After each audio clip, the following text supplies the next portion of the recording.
मध्य प्रदेश की छिंदवाड़ा अब की बार के लोकसभा चुनाव में सियासी अखाड़ा हो चुकी है। बीजेपी जितना जोर पूरे राज्य की सीटों पर प्रचार में नहीं लगा रही, शायद उतनी ही ताकत या उससे ज्यादा छिंदवाड़ा में झोंकी जा रही है। वजह यह भी है कि 2019 में यही एक लोकसभा सीट थी जो कांग्रेस के हिस्से गई थी। इसलिए अब की बार छिंदवाड़ा संसदीय सीट को जीतने के लिए बीजेपी कोई कसर नहीं छोड़ना चाहती। पार्टी लगातार कमलनाथ के करीबी कांग्रेस नेताओं को अपने पाले में लाने में जुटी है। इस बीच पिछले दिनों ही कांग्रेस छोड़ बीजेपी का दामन थामने वाले पूर्व मंत्री दीपक सक्सेना का एक हालिया वीडियो भी चर्चा में आया, जो कि विषय अलग है लेकिन चर्चा का विषय तो जरूर है। कांग्रेस ने अब इस वीडियो को लेकर अपने बागी नेता पर तंज कसा है। दरअसल पूर्व मुख्यमंत्री कमलनाथ के गढ़ छिंदवाड़ा को फतेह करने के उद्देश्य से बीजेपी के दिग्गज नेता लगातार संसदीय क्षेत्र में प्रचार करने में जुटे हुए हैं।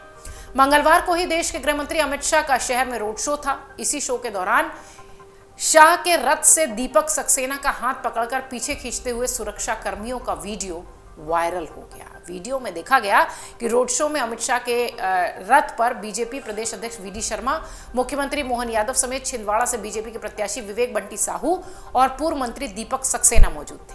जैसे ही रथ आगे बढ़ा, वैसे ही सुरक्षा कर्मियों ने दीपक सक्सेना को रथ से नीचे उतरने के लिए कहा। जब सक्सेना नहीं माने तो सुरक्षा कर्मियों ने हाथ पकड़कर उन्हें नीचे उतार दिया। पूर्व मंत्री दीपक सक्सेना कुछ दिनों पहले ही कमलनाथ का साथ छोड़कर बीजेपी में आए हैं।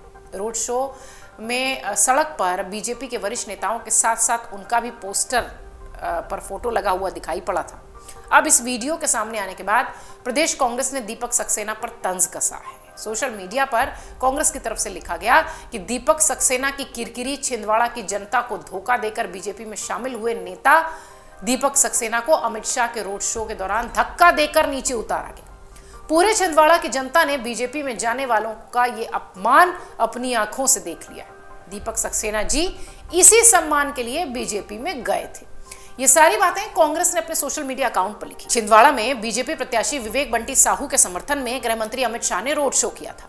अमित शाह ने फव्वारा चौक से बड़ी माता मंदिर और छोटी बाजार तक जनता का अभिवादन स्वीकार किया। बीजेपी के प्रत्याशी के लिए आशीर्वाद मांगा। रोड शो के बाद अमित शाह ने नगर शक्तिपीठ श्री बड़ी माता मंदिर में दर्शन पूजन भी किया। प्रदेशवासियों के सुख समृद्धि की कामना की। रोड शो का समापन यही हुआ।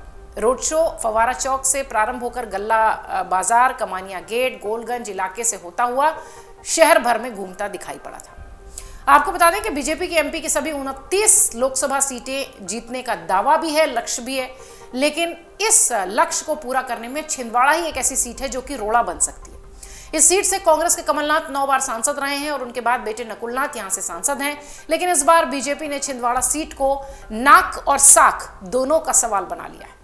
1997 को छोड़ दें तो पिछले 70 सालों में इस सीट पर कांग्रेस का ही दबदबा रहा है। छिंदवाड़ा सीट कांग्रेस के लिए कितनी महत्वपूर्ण है, इसका अंदाजा आप इस बात से लगाइए कि आपातकाल के बावजूद छिंदवाड़ा की जनता ने कांग्रेस का साथ नहीं छोड़ा था। लेकिन अब यहां मुकाबला एक तरफा नहीं है और इसलिए कांग्रेस और बीजेपी दोनों ही इस सीट पर ताकत झोंक रही है। कांग्रेस ने यहां से एक बार फिर नाथ परिवार पर भरोसा जताते हुए कमलनाथ के बेटे नकुलनाथ को अपना उम्मीदवार बनाया है। वहीं बीजेपी ने लगातार 2 चुनावों में कमलनाथ को चुनौती देने वाले विवेक बंटी साहू को टिकट दिया है। छिंदवाड़ा संसदीय क्षेत्र का जो समीकरण है वो अगर थोड़ा सा आपको बता दें तो लगभग 16,32,000 के आसपास यहाँ वोटर हैं। 8,24,832 पुरुषों की संख्या है और इसी के आसपास 8,08,000 के आसपास महिला वोटर्स हैं। 18 से 19 साल वाले जो फर्स्ट टाइम वोटर्स हैं उनकी संख्या यहाँ 53,000 के आसपास है, जो कि वोटर होने के नाते इस बार चुनाव को प्रभावित कर सकते हैं। अगर देखा जाए तो यहाँ पर अनुसूचित जनजाति की आबादी सबसे ज्यादा है। यहाँ सबसे ज्यादा आबादी 37% जो है वो एसटी की है, यानी शेड्यूल्ड ट्राइब्स की। इसके बाद करीब 12% अनुसूचित जाति की आबादी है। मुस्लिम आबादी की यहाँ संख्या 5% बताई गई है। ग्रामीण वोटर्स तकरीबन 75% हैं और शहरी वोटरों की संख्या 25% है। यही 75% वोटर छिंदवाड़ा सीट पर कांग्रेस पर पिछले 70 सालों से भरोसा करते आए हैं।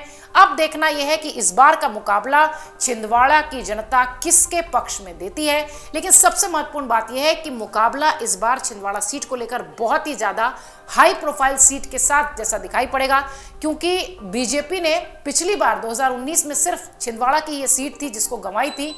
अब इस चुनाव में वो चाहती है कि 29 की 29 सीटें उसके पाले में आए और छिंदवाड़ा में कोई कमी न रह जाए। इस बीच नकुलनाथ कमलनाथ के बेटे मजबूती से अपनी बात रख रहे हैं, जनता के बीच जा रहे हैं और इस दावे के साथ जा रहे हैं कि कि छिंदवाड़ा की जनता उनके साथ है।